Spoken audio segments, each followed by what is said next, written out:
გამარჯობათ.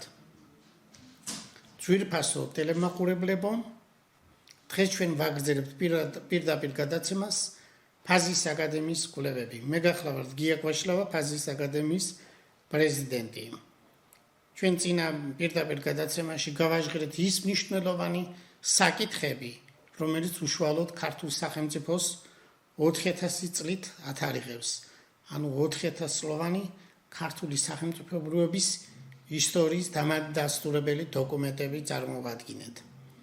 დღეს კი ვისაუბრებთ ზოგადად ჩვენ მქონდა ასე დაყოფილი სისტემურად მასალა სახელმწიფო 4000 წლის, მეცნიერება 2500 წელი, სარწმუნოება ამ შემთხვევაში ქრისტიანობაზე ლაპარაკით დაახლოებით 2000 წელია და ფაზისის აკადემია მუზათა ტაძარი 1900 წლის ხდება დაახლოებით.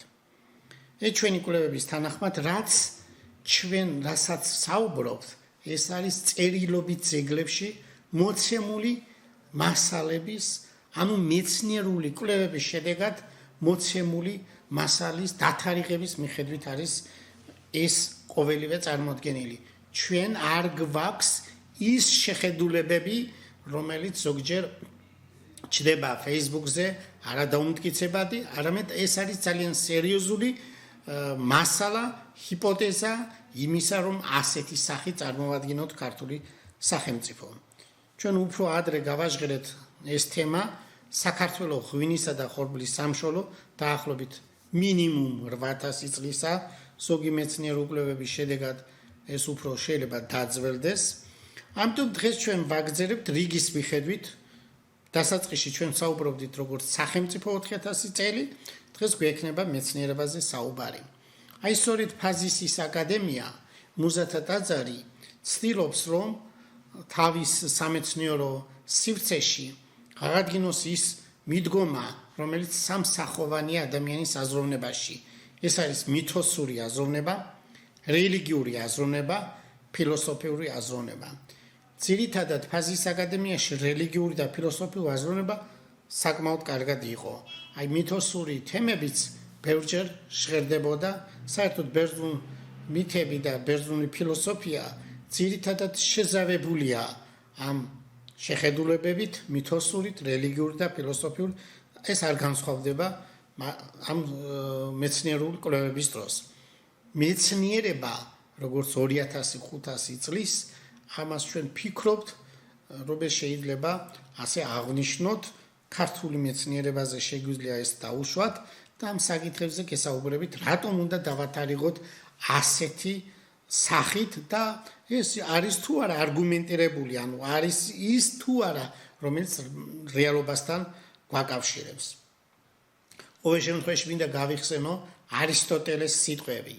ღმერთია ყოველივეს მიზეზი და საწყისი. ამიტომ ღვთაებრივი მეცნიერება მხოლოდ ღმერთს შეიძლება ჰქონდეს. ასე ფიქრობდა არისტოტელე, მოგეხსენებათ 3384 წლის წინ ცხოვრობდა, დაიბადა, გარდაიცვალა 3322 წლის წინ.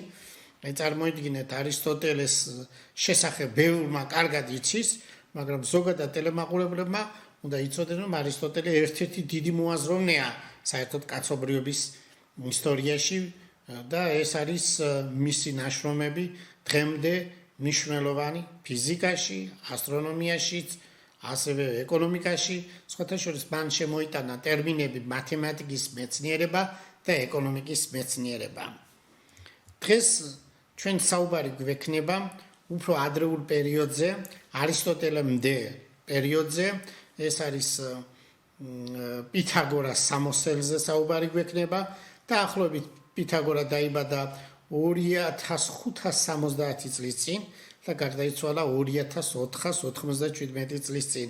ანუ ქრისტესშობამდე დაიბადა დაახლოებით 570 წელს და გარდაიცვალა 497 წელს ძველ წეთაღ რიცხვით. დასავლურ სამეცნიერო ტრადიციაში ერთ-ერთ უძველეს მეცნიერად პითაგორას სამოსელი ითვლება. იგი იყო პირველი, ვინც მათემატიკა მეცნიერებად აქცია. რიცხვებს სამყაროს საფუძვლად მიიჩნევდა და თვლიდა ყველაფერი რიცხვია.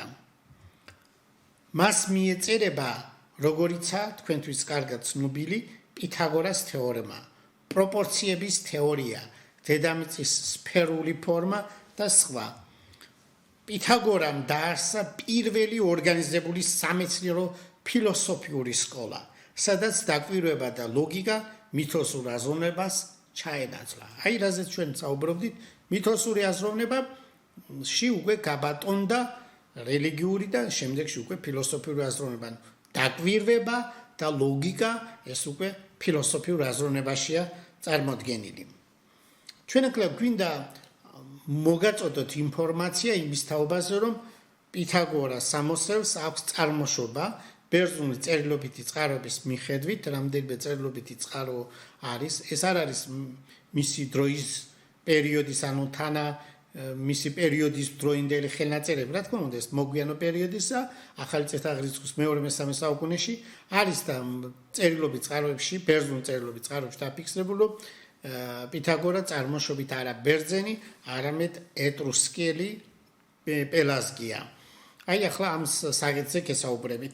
ყველა ყოველ შემთხვევაში შეიძლება არ იცის რა არის პელაზგი. პელაზგი ეს არის წინა ბერძნული, ანუ არაბერძნული მოსახლეობა, რომელიც სახლობდა საბერძნეთის ტერიტორიაზე და ნაწილობრივ იტალიის ტერიტორიაზე.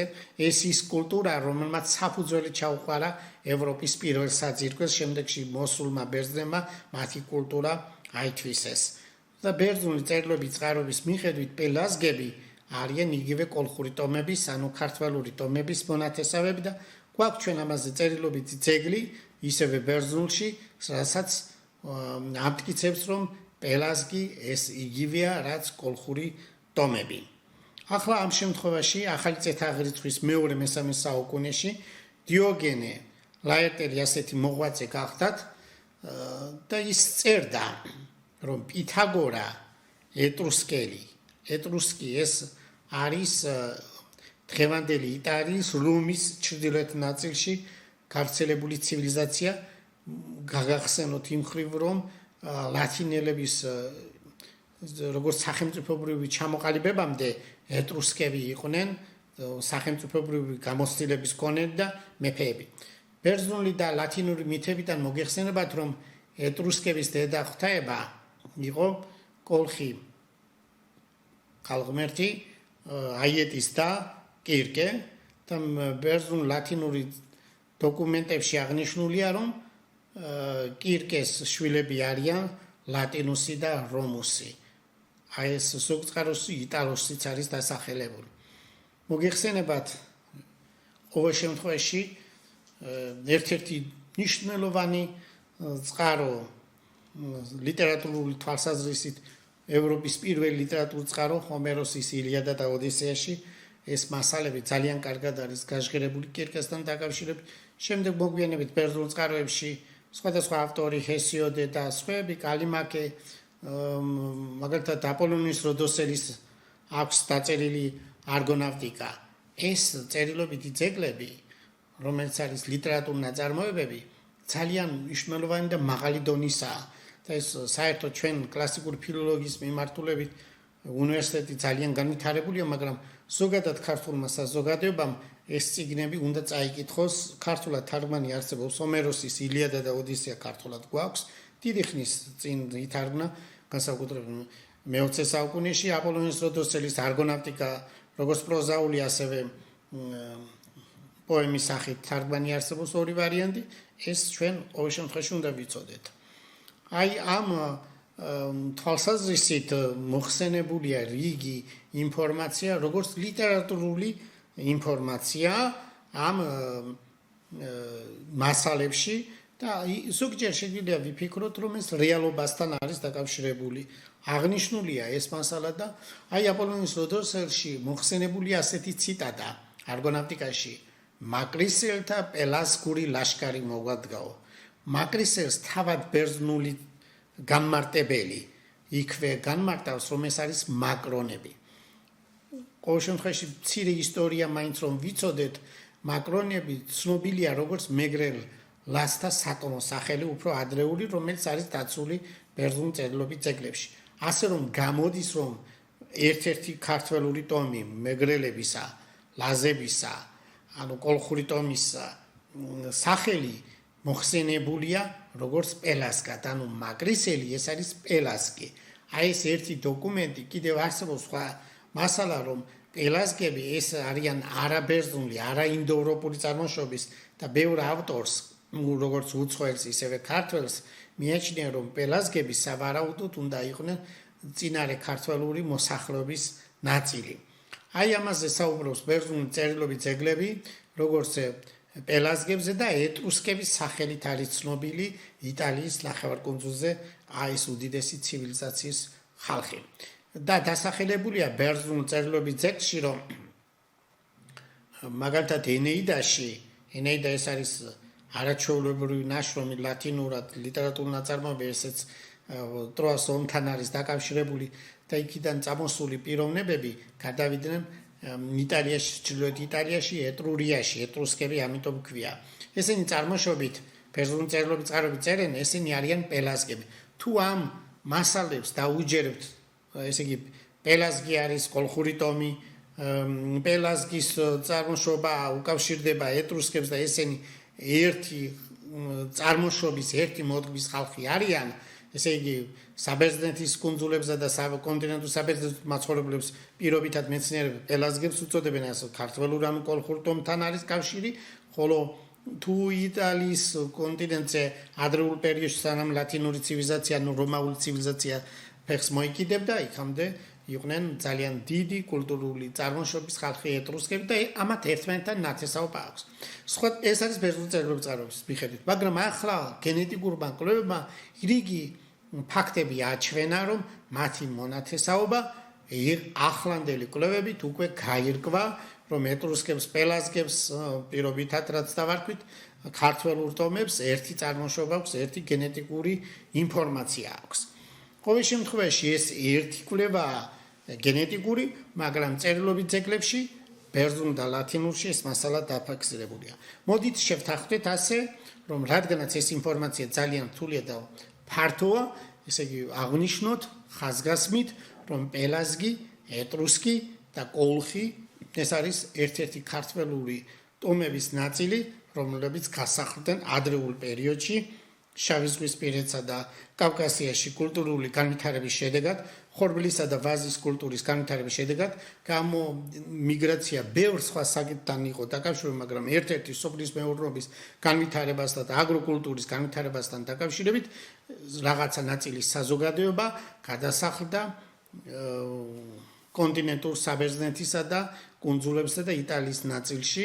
ეს იმ პერიოდს ეხება, როცა ნაწილობრივ იწყებს ევროპის კონტინენტი გადნობას, ანუ მეცნიერული კვლევების თანახმად 10-15,000 წლის წინ შეიძლება ეს რიცხვები ცოტა მინუსი პლუსით იყოს, მცირე ცდომილობით გაყინული იყო ევროპის ჩრდილოეთ ნაწილი, სამხრეთ ნაწილშიც კულტურული განვითარება დაკავშირებულია სწორედ სოფლის მეურნეობის აქედან ჩატარებას. ეს მასალა ჩვენი მარტო კვლევა არ არის, ეს მრავალი მეცნიერის, ევროპელის, ამერიკელის, საქართველოს ვაზის კულტურა და შემდეგ ვრცელდება ეს მასალები ჩვენ ადრეს გავახშერეთ და ხორბალზეც საუბრობდით. რიგი სხვა კვლევებიც არსებობს ამის დამამტკიცებლად, ახლა დღეს ამაზე არ ვისაუბრებთ, უბრალოდ ჩვენ გვინდა რომ გაჩვენოთ, რომ პითაგორა პელასგია, რომელიც გადასახლდა იტალიაში და მას მეორენაირად უწოდებენ ეტრუსკი.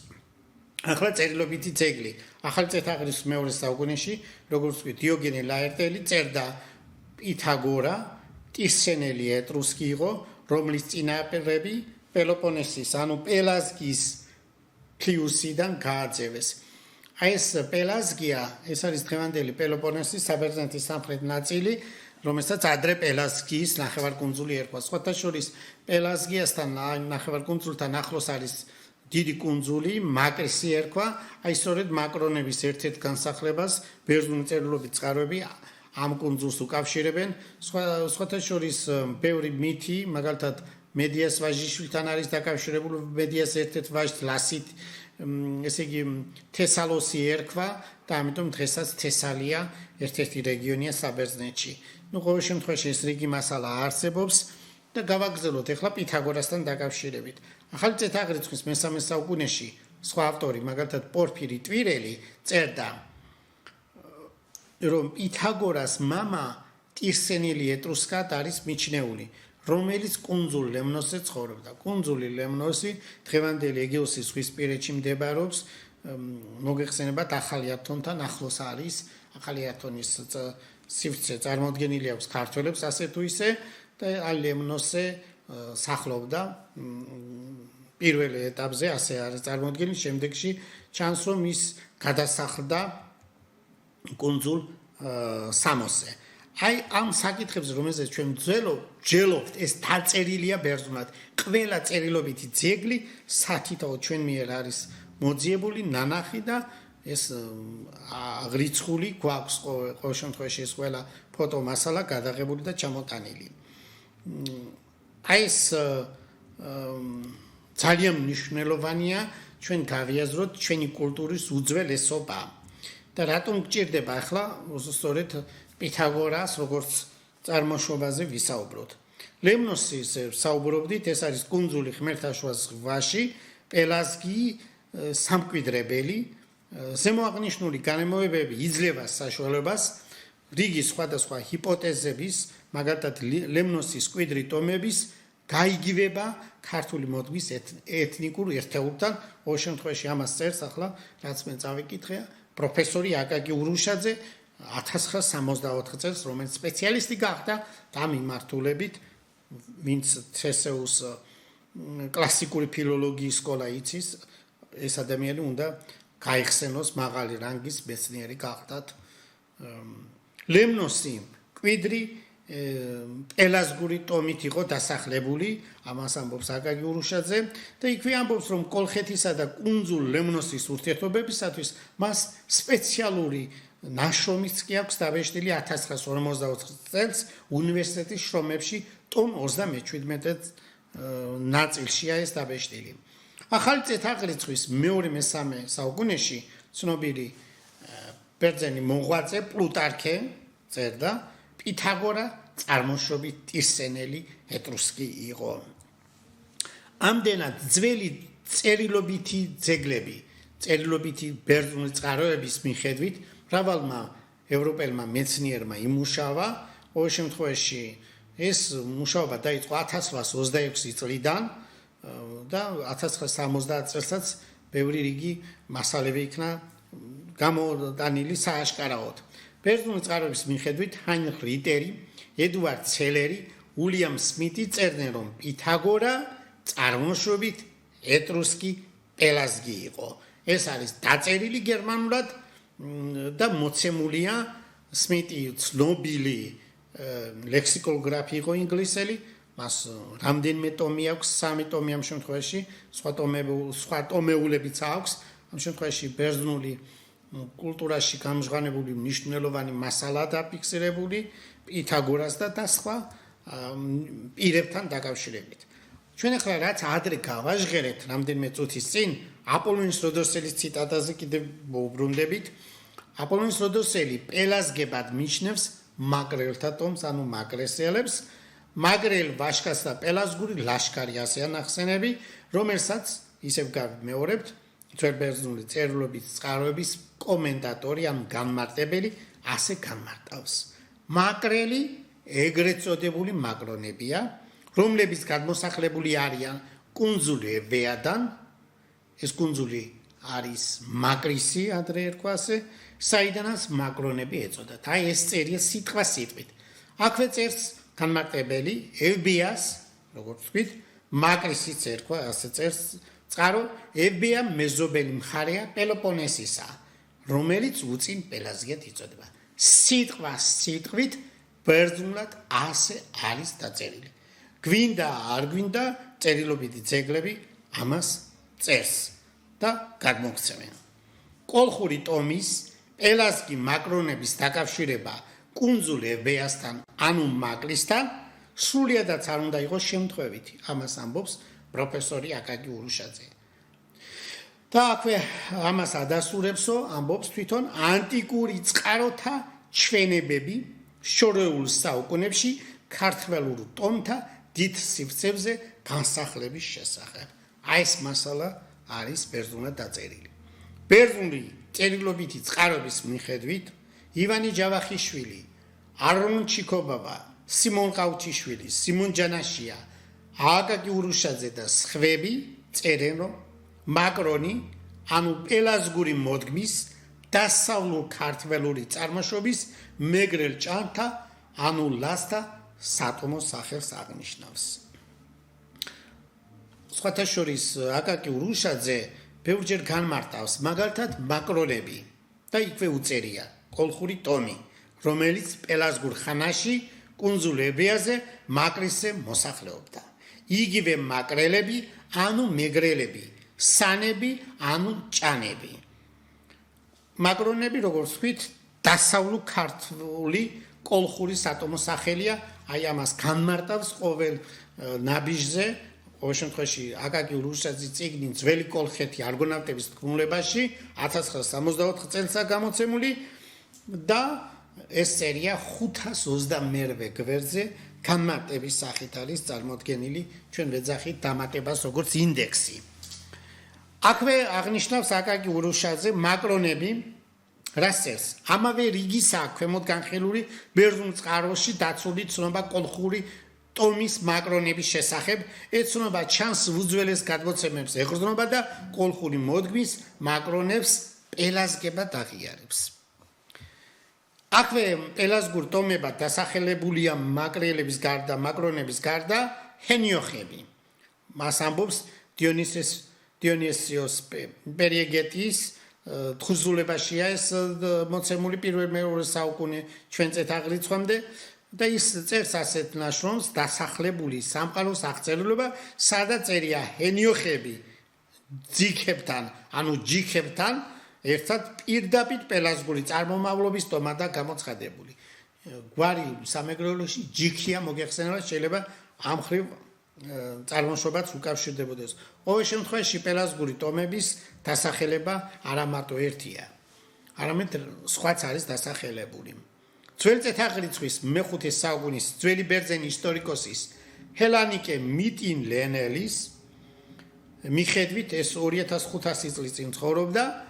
პელაზ და ერთი ნაწილი, რომელიც ელინებმა კვიდრი მოსახლეობა, ანუ ელინების შემდეგ მოსულმა ხალხმა კვიდრი მოსახლეობა საბერძნეთიდან განდევნეს, ზოგი ნაწილი გადასახლდა იტალიაში, ტირსენიაში, ეტრურიაში, ამიტომ ეწოდათ მათ ეტრუსკები. ესენი ერთ და იგივე წარმოშობის ხალხია ამ წერილობით წყაროს მიხედვით. ჰელანიკე ამბობს, რომ უწინ პელაზგებად წოდებული ტირენებმა ის სახელი, რომელიც ახლა აქვთ, მიიღეს მას შემდეგ, რაც იტალიაში დასახლდნენ. და მიფიქრებულია კიდევ შემდეგი მასალა, ნანას მეფობის დროს, ანუ პელაზგების მეფე ქალი არის ნანა, მეფობის დროს ელინების მიერ პელაზგები განდევლინი იქნენ, მაშინ მდინარე სპინეთთან იონის უბეში მათ დატოვეს ხომალდებ და აიღეს ქვეყნის შუაგულში ქალაქი კრესტონი. მერე აქედან დაიძრენ და დასახლდნენ ახლა ეგრეთ წოდებული ტირსენიაში. აი ეს ქალაქი კროტონი ან კრესტონი აღმოჩნდება პითაგორას მეორე და სახლი.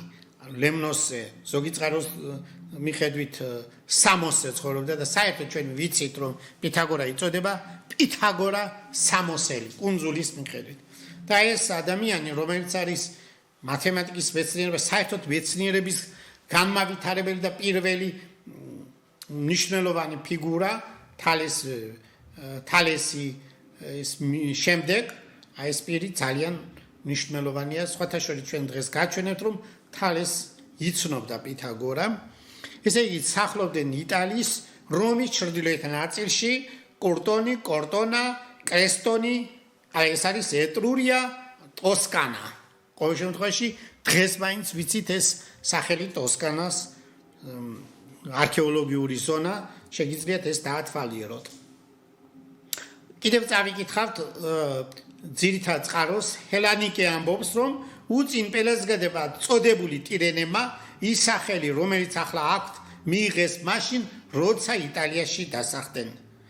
ნაწარმოებში ფორონიჩი იგი ასე ლაპარაკობს მათ მეფეს პელაზგეს და ჰენეიოსის ასულ მენიპეს ეყოლათ ფრასტორი ამას ამინტონი ამასაც ტევტამიდე და ამას კი ნანა აი ნანას მეფობის დროს პელაზგები ელინთა მიერ განდევლენი იქნენ მაშინ მდინარე სპინეთთან იონის უბეში დატოვეს ხომარდებდა აიღეს ქვეყნის შუაგულში მდებარე ქალაქი კროტონი ეს მასალა არის მოცემული კიდევ სხვა წერილობით ძეგლში მე აქედან დაიძრენ და დააფუძნეს ახალი ეგრეთ წოდებული ტირსენია ეტრურია ტოსკანა დღევანდელი რიგი მეცნიერი ამ საკითხებს იკვლევდა მაგალითად ტომსონი შახერმაიერი მათ აქვთ კვლევები ეგეოსური ანუ პელაზგური ენას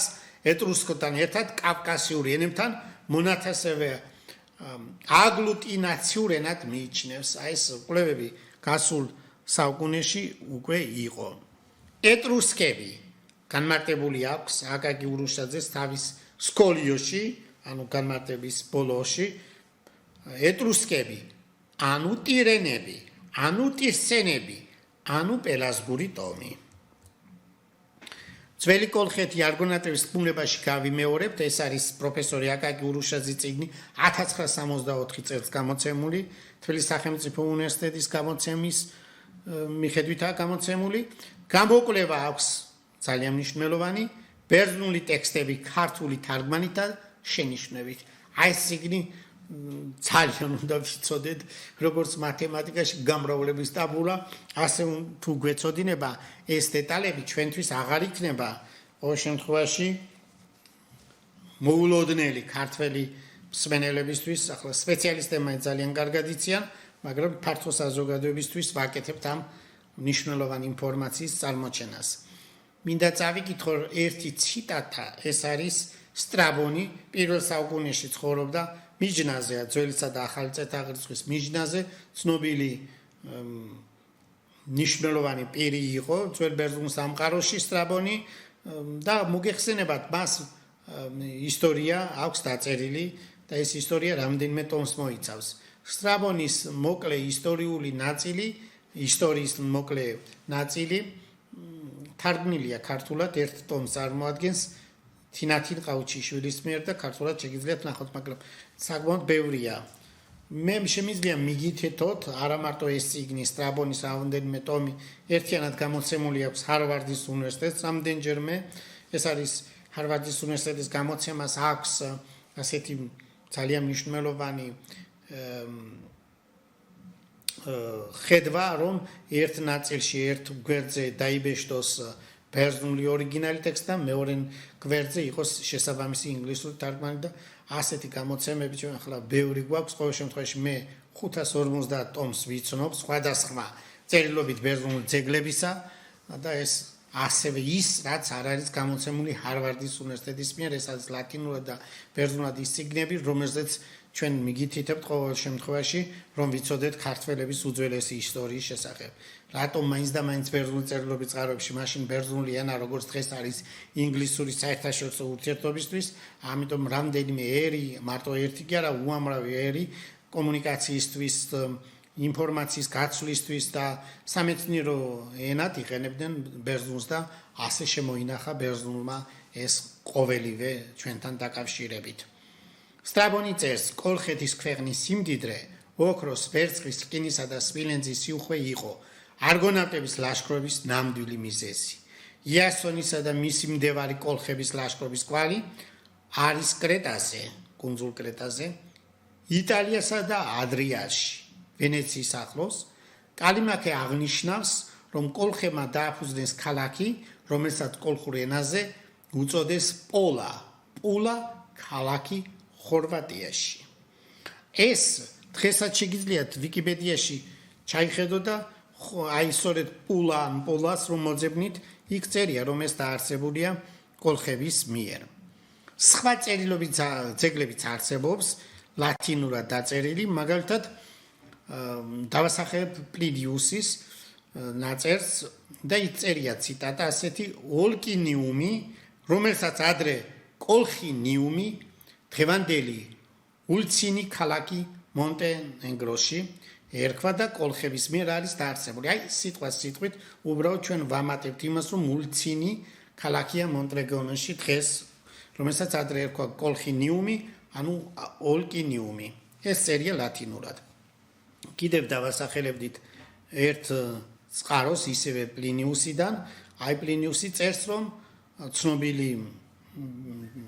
ცნობილი ლათინურენოვანი მეცნიერი ასე უწოდოთ პლინიუს იონის და ის წერს, რომ იონის ზღვის სანაპიროზე არის ქალაქი ორიკუმი, დღევანდელი ალბანეთია, დაარსებული კოლხების მიერ. ალბანეთი ევროპის ალბანეთზე ლაპარაკი.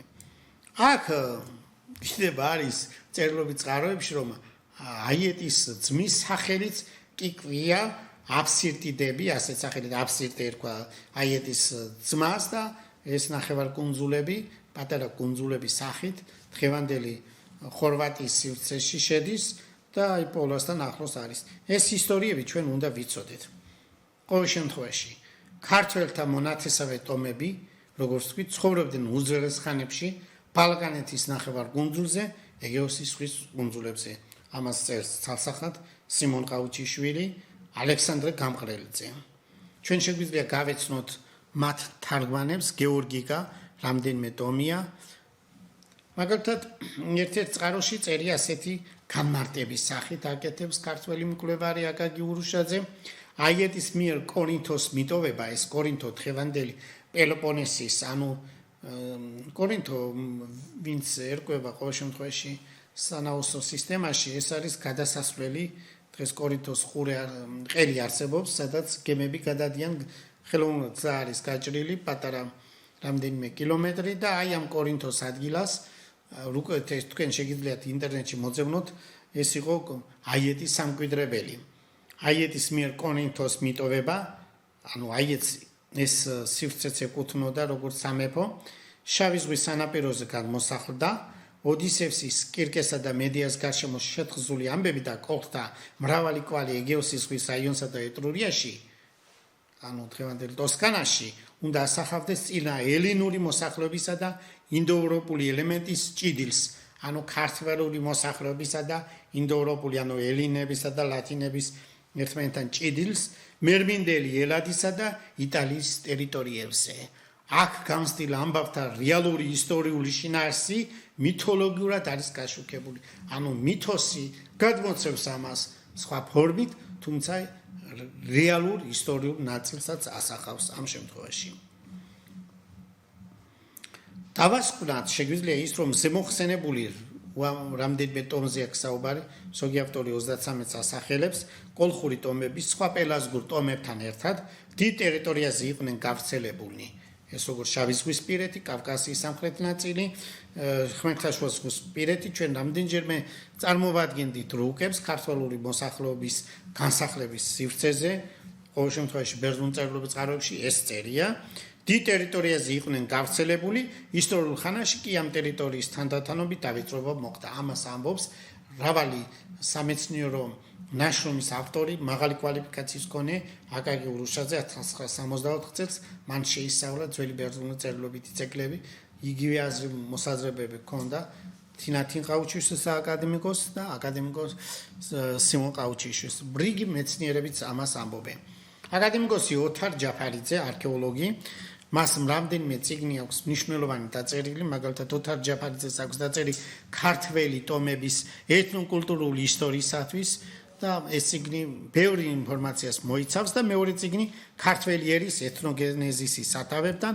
აი ერთ-ერთ ამ წიგნში დასახელებული აქვს სწორედ ასეთი ციტატა, ასეთი მასალა აქვს მოყვანილი ოთარ ჯაფარიძეს. ქართველ ტომებს უძველეს ხანაში მარტო შავი ზღვის სანაპირო კი არ ეკავათ, არამედ შორს დასავლეთითაც ეგეოსის ზღვის რეგიონში ცხოვრობდნენ და მჭიდრო გენეტიკური სიახლოვე აკავშირდებდა აქ მოსახლე ადგილობრივ პელაზგებდა. შემდეგში ეს ტომები უფრო შევიწროებულან და აღმოსავლეთში გადმოსახლდნენ. ანუ ინდოევროპული ტომები, ლათინელებისა და ელინელების, ანუ ბერძნების გამოჩენის შემდეგ ეს ტერიტორიები უკვე დაიკარგა და იქ მოსახლე ტომები, როგორც ბერძნული წერილობით წყაროები ამბობს, ზოგი გადაასახლეს მე-13, ასე ვთქვათ, 1/13 ომში დაიღუპა დაახლოებით ასე ვთქვათ, 1/13 უკვე ასიმილირდა ადგილობრივ მოსახლეობა, ასიმილირდა შემდეგ მოსულ ინდოევროპულ ტომებთან. ბერძნები ეგეოსის სამყაროში დაახლოებით ძველი წეთაღრიცხვის მე-3 ათასწლეულში უნდა გამჩენილიყვნენ, ამას წერს ოთარ ჯაფარიძე, სადაც მანამდე ჰეროდოტეს თქმით პელაზგები ცხოვრობდნენ. ეს ძველი მოსახლეობა ქართველურ კავკასიურ ტომებს ენათესებებოდა, ეგეოსურ სამყაროდან აღმოსავლეთით, კერძოდ კავკასიის მიმართულებით მიგრაციას ჯერ კიდევ ტრუას ომამდე უნდა ქონოდა ადგილი.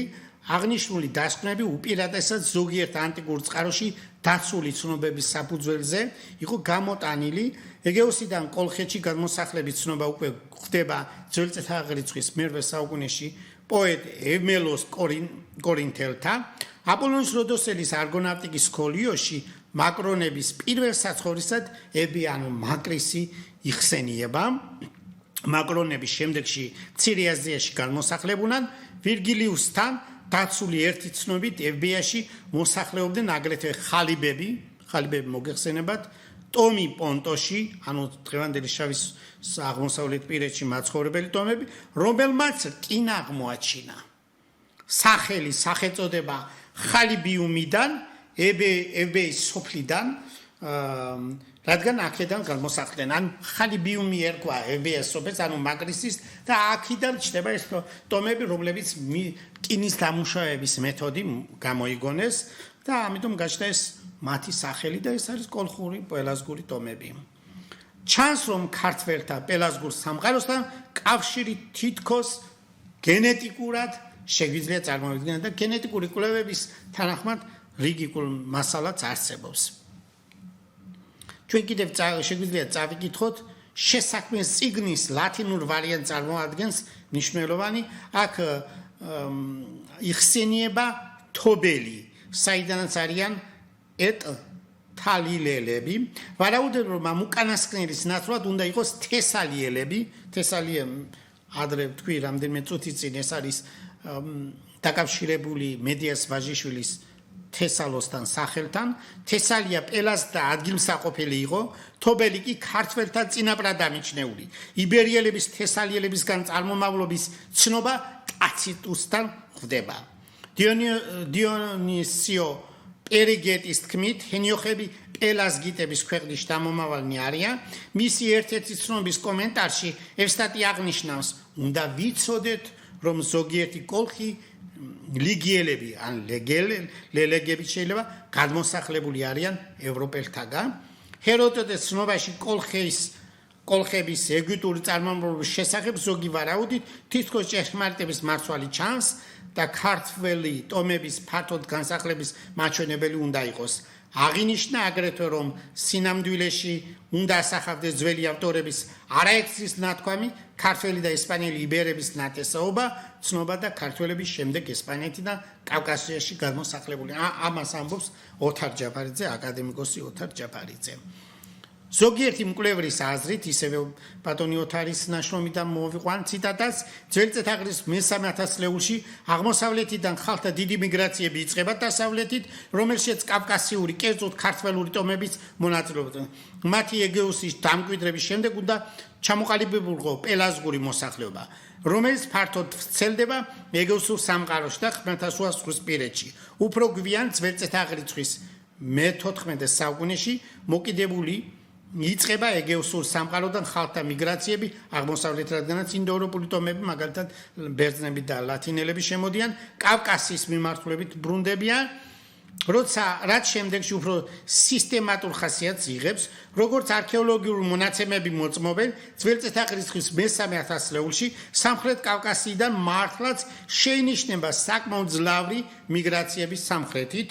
ამ მოძრაობის შედეგად თითქმის მთელი აღმოსავლეთი ანატოლია, დღევანდელი თურქეთის სივრცე, მტკვარ-არაქსის კულტურის გავლენის ქვეშ ექცევა და უფრო სამხრეთით, აღმოსავლეთით ხმელთაშუა ზღვისპირეთში ვრცელდება. მისი მცირე ნაკვალევი ცენტრალურ ანატოლიაში შეიმჩნევა. ეგეოსის ზღვის აუზს და მცირე აზიის უფრო დასავლეთ ნაწილს კი ეს კულტურა ჩანს აღწევს. როგორც ვარაუდობენ ქართველი ტომები პელაზგების გავსად აღმოსავლეთით გადმოსახლებულან და ჰალიძონი ხალიბების ბერძენ აქაველების წინამდებ ტროელთა მხარეზე მიუღიათ მონაწილეობა, რაც მათ სიახლოვეს უნდა მოწმობდეს. ამას ამბობს აკადემიკოსი ოთარ ჯაფარიძე. ჩვენ ამდენიმე ციტატას კიდე წავიკითხავთ ძველი კოლხეთის არგონავტის ხუმლებაში აქვს დაწერილი პროფესორ აკაკი ურუშაძეს ძველ ბერძენ და რომელ ავტორებთან, რომლებიც თავის მხრივ უძველეს გადმოცემას ეყრდნობიან, ხშირად ხდება არაპირდაპირი მითითებები და ზოგჯერ პირდაპირი მინიშნებაც პელაზგებისა და კავკასიური კოლხური ტომების იდენტურობის შესახებ. პელაზგი თესალიელები, მცირეაზიელი ტროელები, კუნძულ ლემნოსის მკვიდრი პელაზგის სინიტები, ფიაკების ტომი და სხვა კოლხთა მონათესე ტომებიდანაა მიჩნეული. ამგვარად ბერძნული ინდოევროპული ტომების სამხრეთ ევროპაში ჩამოსახლების პერიოდში პელაზგი მაკრისელები, ანუ მაკრონები, სხვა პელაზგურ ტომების გავსად ეგეოსის ზღვის რაიონიდან აყრილან, ესე იგი ინდოევროპული ტომების ლათინელების და ბერძნების გამოჩენის შემდეგ და აღმოსავლეთით ჯერ მარმარილოს ზღვის პირას, შემდეგ კი შავი ზღვის სანაპიროზე გადმოხიზნულან. და აქ ძველთაგანვე დამკვიდრებული ნათესავი ტომების მეზობლად დაბინავებული. ანუ ადრეულ პერიოდში 8000 წლის წინ უფრო შეიძლება ადრე ყოველ შემთხვევაში 8000 წლის წინ კავკასიიდან ეს ხალხი გადასახლდა, მაგრამ მე შემდეგში ამ სივრცეში როცა მათ ჰქონდა შავი ზღვისა და ხმელთაშუა ზღვის პირეთი კულტურულად განვითარებული, რომელსაც პელაზგური კულტურა დავარქვით, მეცნიერულად ასე არის. შემდეგში როცა შემოდის ეს ტომები, არა მონათესავე ინდოევროპული ტომები, ქართველური ზანამონათესავე იპყრობენ იმ სივრცეებს და ამის შედეგად ქართველური ტომების შევიწროება ხდება და ნაწილი ტომებისა მესამედი თავიანთ მონათესავე ტომებთან შავი ზღვის პირეთში ბრუნდებიან. აი ეს პროცესია აღწერილი. დავასრულოთ, რომ ზემოხსენებული კოლხური ტომები სხვა პელაზგურ ტომებთან ერთად დიდ ტერიტორიაზე იყვნენ გავრცელებული, ისტორიულ ხანაში კი ამ ტერიტორიის თანდათანობით დავიწროება მოხდა. ასეთია რეალური ვითარება კოლხური ტომების პელაზგური წარმომავლობისა და მათი უძველესი საცხოვრისის საკითხთან დაკავშირებით. სრულიად უსაფუძვლო არ უნდა ჩანდეს ის, რომ მრავალი მკვლევრის მოსაზრებები არის ასევე არა მარტო ესე იგი ევროპული მეცნიერებისა, არამედ რუსულ სამეცნიერო წრეებშიც არის რიგი საკითხი დაფიქსირებული. აქედან გამომდინარე ძვირფასო საზოგადოება, ძვირფასო ტელემაყურებლებო, ჩანს რომ როგორც წერილობის წყარო ამბობს, პითაგორა პელაზგია, თუ ამ წერილობის წყაროების გავიაზრებთ, პელაზგი ეს არის კოლხური ტომის წარმომადგენლები, ანუ ქართველური ტომის, აქედან ჩვენ შეგვიძლია ვთქვათ, რომ რადგანაც ეს წერილობის წყაროებში ეს მასალაა გაზჟერებული ძველ ბერძნულ წყაროებში, პითაგორა ვთქვათ, რომ უძველესი ქართველური წარმოშობის პიროვნება და მან დიდი მნიშვნელობით მეცნიერების განვითარებაში, წარმოშობაში დიდი როლი ითამაშა. თუ ამას ვიფიქრებთ ასე, როგორც ვთქვით 4000 წელი დაახლოებით საქართველოს სახელმწიფოებისა ის წერილობით ძეგლების მიხედვით, რაც დაწერილია, ჩვენ ამაზე ვსაუბრობდით წინა გადაცემაში ჩვენი დეშიფრაციის მიხედვით, ანუ ამოკითხვის შედეგად მრავალწლიანი 30 წლის განმავლობაში მიმდინარეობდა აკრასის ხაზოვანი წარწერების ამოკითხვა 1427 თიხის ფირფიტის შესწავლა მოგვიწია. ძვირფასო ტელემაყურებლებო, თქვენ მარტო ფესტოს დისკო მოგიხსენება და ფესტოს დისკო ერთი დოკუმენტია და განასხვავეთ აკრასის ხაზოვანი დამწერლობით შესრულებული თიხის ფირფიტები 1427-ზე მეტია და იქ მოცემული ამოკითხული აია კოლხეთი კუტა, ანუ ქუთაისთან შეიძლება დავუკავშიროთ, იმიტომ რომ ამაზე ბევრი ვისაუბრეთ ჩვენ წინა გადაცემაში. ქუთაისის სახელი გაჟღერებულია კუნძულ კრეტაზე, ლასითი ეს ლასეთთან არის კავშირში, ანუ ისტორიობრივი სახელები, რაც კავკასიაში დაარქვეს, ქართველთა ეთნოგენეზისი იყო ამ ადგილას, სადაც ახლა ვცხოვრობთ, შემდეგ განვითარდნენ, გადავიდნენ სხვადასხვა კუნძულებზე, შეიტანეს კულტურა, დამწერლობა და ასე შემდეგ, ახლა ამაზე არ ვისაუბრებ. აი ეს პროცესი, რომელიც დაიწყო ადრე, შემდეგში როცა ინდოევროპული ტომები მოდიან, ეს პროცესი პირიქით იწყება, შევიწროება და ასიმილაცია იწყება. აი ეს მასალების გააზრების შედეგად კიდევ ერთხელ მიუბრუნდებით, რომ პითაგორა არის პელაზგი და პელაზგი ეს არის კოლხური ტომის წარმომადგენელი, ქართველური ტომი, ამიტომ შეგვიძლია ვარაუდით, ჩვენი მოსაზრებით, რომ პითაგორა არის ქართული უძველესი ქართული წარმოშობის მეცნიერი და ეს დიდი მნიშვნელობისა დღეს შეიძლება ამას ბევრი ვერ იაზრებდეს რომ ქართული სახელმწიფოების 4000 წელიც ბევრჯერ არ გვაქვს გააზრებული 3000 წელზეც არ გვაქვს შესაბამისად გააზრება ქართველებს დღეს ჩვენ ერთმანეთთან კონფლიქტი გვაქვს ქართველებს პოლიტიკური შეხედულების გამო პოლიტიკური ერთი მხარე მეორე მხარე და ერთმანეთს ებრძვიან ჩვენ ეს შეხედულებები არც ერთს არ აქვს გააზრებული და ეს ჭიდილი მეცნიერულიც უნდა იყოს სწორი პოლიტიკური შეხედულებები დღეს არ არის არც ერთი ტელევიზია თუმცა დაიწყეს მაგრამ ჩვენს გარდა მსგავს თემებს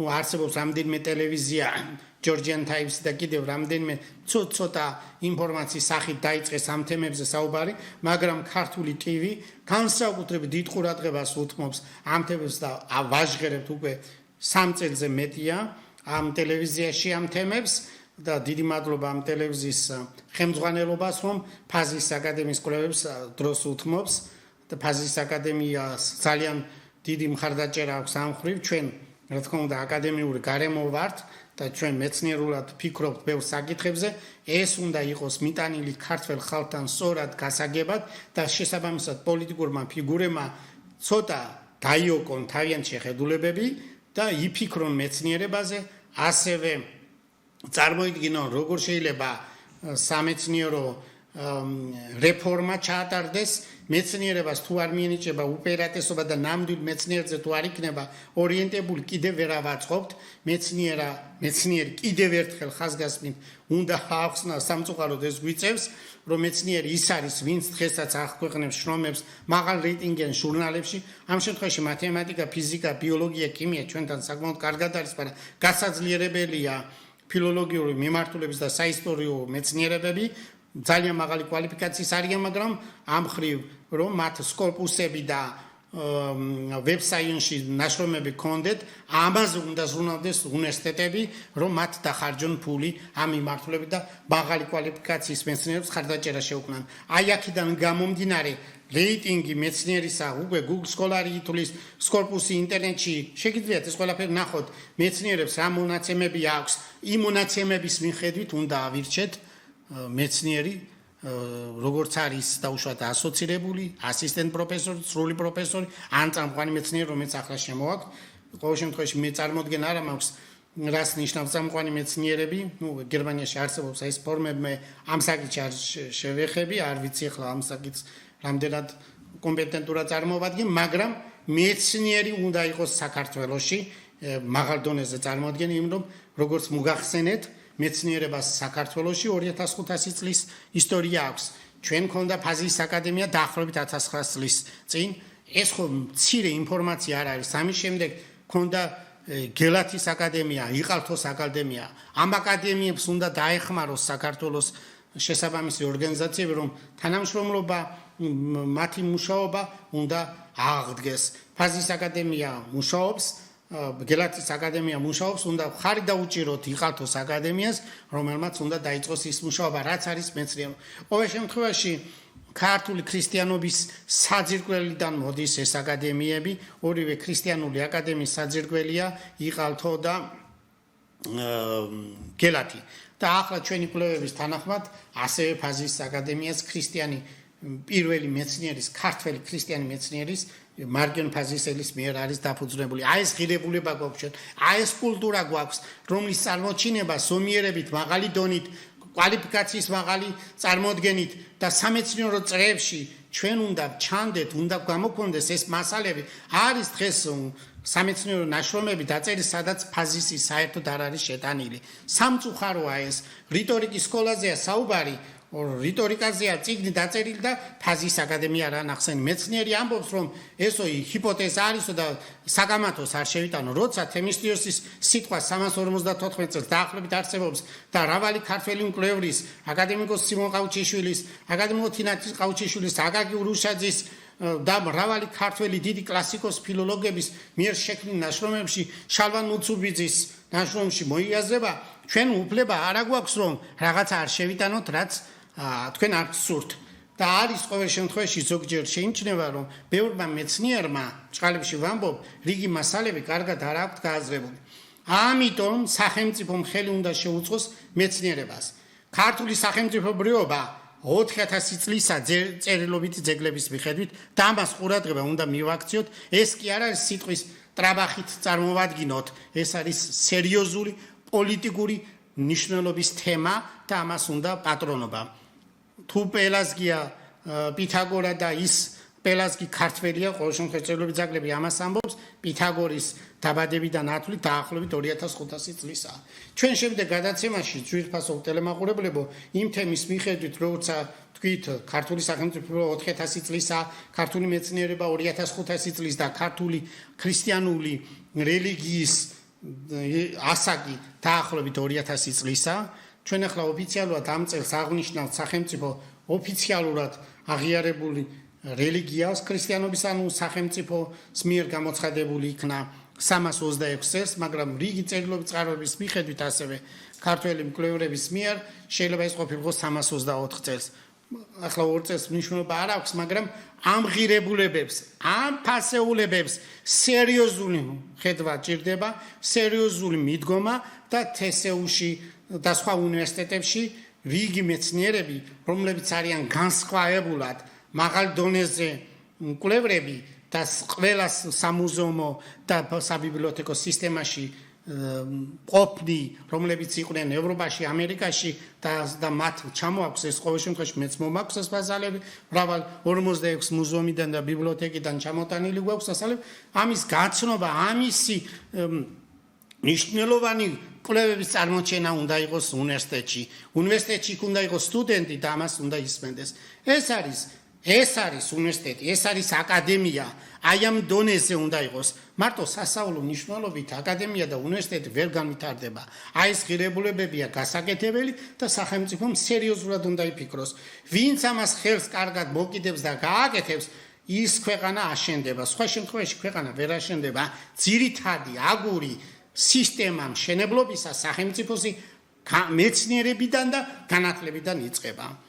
ჩვენ შემდეგ გადაცემაში, როგორც გითხარით, გვექნება საუბარი, რომ ქართული სარწმუნოება, ანუ ქრისტიანობას დაახლოებით 2000 წლის ისტორია აქვს. აი ამაზე გესაუბრებით შემდეგ პირდაპირ გადაცემაში, ძვირფასო ქართველებო, ტელემაყურებლებო, პირველ რიგში გისურვებთ კარგად ყოფნას და გისურვებთ იმ მნიშვნელოვანი ღირებულებების დანახვას და წარმოჩინებას და ჩვენ უნდა დავივიწყოთ ისაც Facebook-ზე ყალბი ინფორმაციები ზოგჯერ ვრცელდება, არამეცნიერული, არაფერსთან კავშირში არ არის, არაფერს არ აქვს წერილობითი ძეგლი, ის მასალები გავავრცელოთ, ისედაც ჭირს დაწერილი მასალების გაგება და შემდეგში რაც არ არის დაწერილი, იმის აღქმა საერთოდ არ შეიძლება. უნდა გავიხსენოთ ისიც, რომ ქრისტიანობაში საერთოდ ბიბლიის ლიტერატურაშიც მითითება, ინდექსირება ძალიან მნიშვნელოვანია. თქვენ ხო ხედავთ, რომ ყოველ სტრიქონის ქვემოთ ყოველთვის აღნიშნულია ის ციტატა სხვაგან როგორ წერია. აი ეს ნომრები მითითებულია. აი ეს წესია ქრისტიანობისა. თავად ქრისტემ თავისი თავის წარმოჩენისთვის უფრო სწორად როგორც უფალმა წარმოაჩინა წიგნის პირველი წაკითხვის დროს, მას მიცეს საშუალება წაიკითხა ეს და აი ეს დაწერილი ტექსტით განაცხადა, რომ ის იყო უფალი. რელიგიაში ეს არის ციტირება, მნიშვნელოვანი, პირველ წყაროს მოყვანა და თუ ჩვენ არც ერთ წყაროს არ მოვიყვან და ისევ საუბრობთ, ეს არ არის მეცნიერება, არაფერი არ არის ის. ამიტომ ასეთი ყალბი შეხედულებები საქართველოში იმიტომ ვრცელდება, რომ დონე მეცნიერული თვალსაზრისით დაბალი არ არის, მაგრამ სამეცნიერო ინფორმაციის ფლობა საზოგადოებაში ნაკლებია და ყველა მეცნიერი ვერ გახდება, მაგრამ უნდა მივეჩვიოთ ქართველებმა დაფასება ნამდვილი მეცნიერებისა, ნამდვილი აკადემისა და ნამდვილი იმისა, რაც საქართველოს სჭირდება თავისი ქვეყნის აღორძინებისთვის. ასევე პოლიტიკაშიც და ბევრ საკითხებში. გისურვებთ კარგად ყოფნას, კარგად ბრძანდებოდეთ, შემდეგ გადაცემისთვის მოგახსენებთ კიდე რიგ ფაქტორებს, მნიშვნელოვან საკითხებს. დიდი მადლობა.